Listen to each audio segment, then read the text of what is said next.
So in my view, what the leader's job is today is very simple. It kind of goes back to the beginning of our conversation.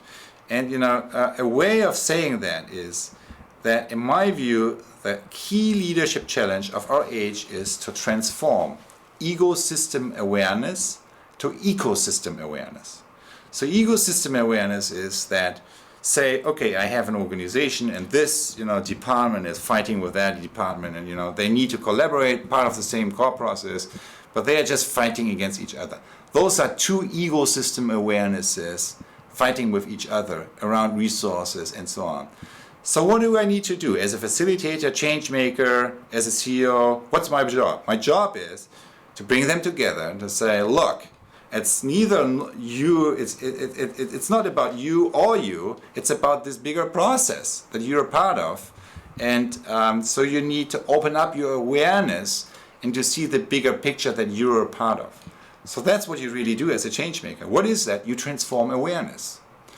And today, so that was the old days where we had two departments. But today, we not only have two departments, we have like the entire supply chain, kind of all the way kind of from the smallholders, the farmers, to the consumers in the very end. Kind of the whole ecological challenge, the social challenges that we face require us to really extend our awareness across the entire supply chain and the social ecological context.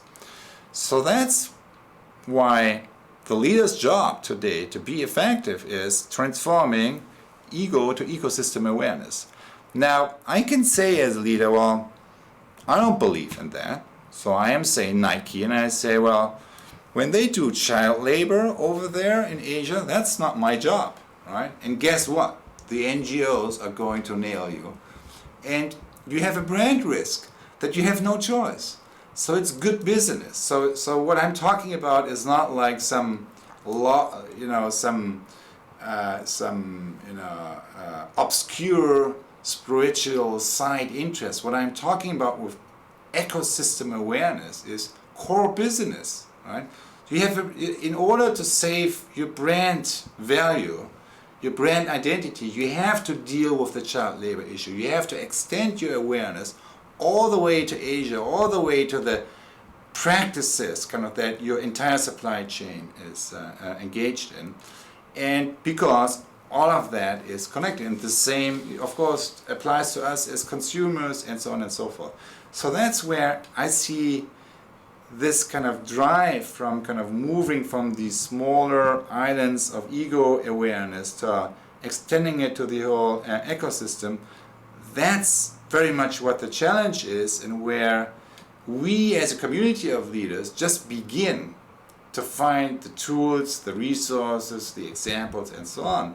And what we have found is kind of the contemplative practices, the small learning groups, but also kind of the sensing journeys outside of your own organization bubble.